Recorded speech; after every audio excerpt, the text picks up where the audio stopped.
Halo guys, hari ini kita lagi ngebikinin thermostat buat fan dari controller. Nah, di sini ada beberapa peralatannya, yang mana sebenarnya ini udah gua rakit dan sudah tinggal pasang. Pertama tuh alatnya, yang penting ini adalah thermostat digital ya. Dia bisa mendeteksi suhu maksimal kapan dia bekerja atau suhu dingin. Jika di bawah berapa derajat dia akan mendinginkan sesuatu, itu bisa. Cuman untuk kasus kita kali ini kita gunakan sebagai termostat yang mana jika suhunya melebihi suhu yang sudah kita tentukan, maka dia akan menyalakan kipas ini nih. Oke. Dan di sini sebenarnya udah umum ya termostatnya. Termostat ini itu dia DC harusnya, voltasenya ya,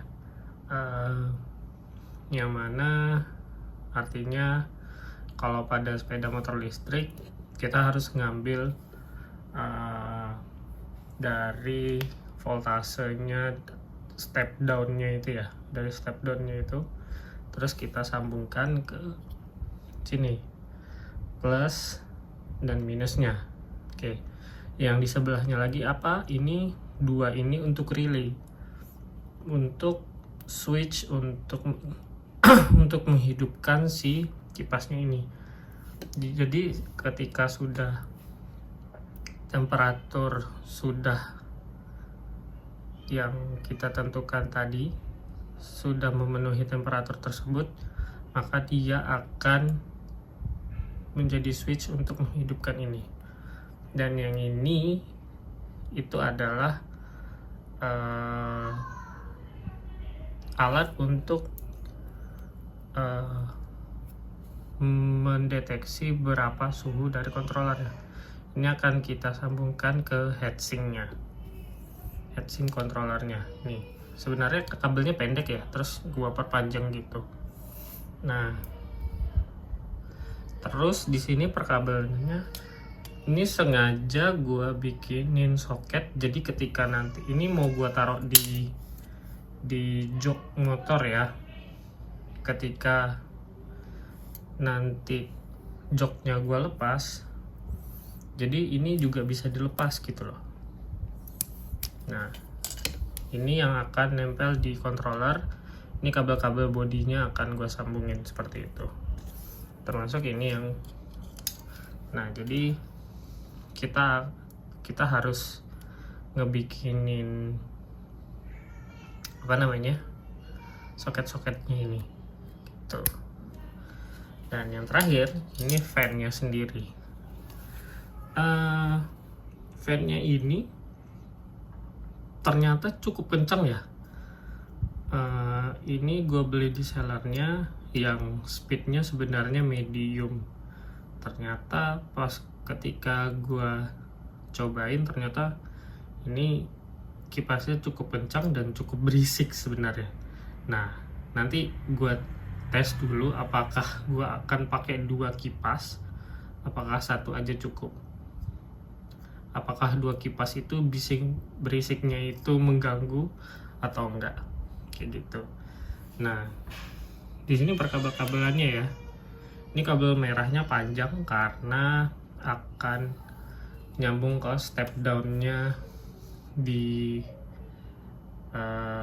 depan ya, di depan motor itu step down-nya di sana. Jadi akan gue sambungin ke sana.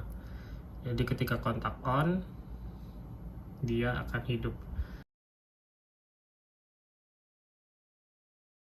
Nah, di sini gue udah punya adaptor 12 volt. Kita cobain dulu.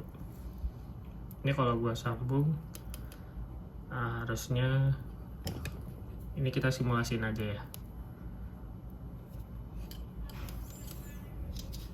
Ini di sini negatifnya, dan ya ini kita bisa lihat di sini. Kalau ini gua sambung, ini gini dulu deh, ini gua copot dulu soketnya. Ini gua sambung,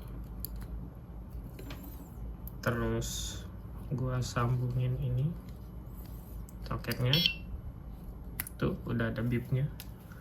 Nah, saat ini yang di atas ini 27,2 adalah suhu ruangan saat ini yang dideteksi oleh temperatur sensornya ini. Nah, pada saat ini settingannya adalah 30 derajat. Jadi ketika dia sudah sampai 30 apa 32 ya, 30 kalau nggak salah. Jadi ada toleransinya gitu. Dia nanti akan menghidupkan si kipasnya ini gitu. Kita coba aja langsung ya, kita simulasikan. Nah, ini caranya biar hidup ya, artinya gue harus bilang ini biar suhunya naik. Tuh, 30 ke 1 32 tuh, kipasnya nyala. Kelihatan ya, kipasnya nyala. Nah, cukup berisik ya sebenarnya kipasnya. Terus ini coba kita dinginin lagi.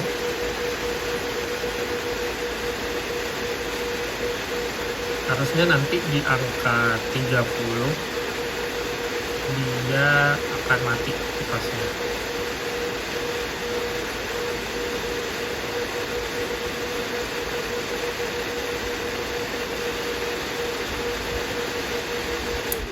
Nah, mati. Dan di sini lampu indikatornya juga mati.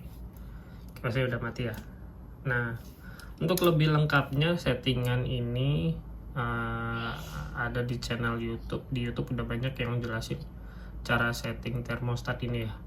Dan ini ya nanti paling gua taruh di suhu 40 atau 45 derajat baru si kipas ini akan nyala gitu. Apakah controller itu panas? Ya, controller itu akan panas. Apalagi kita setting ampernya cukup tinggi.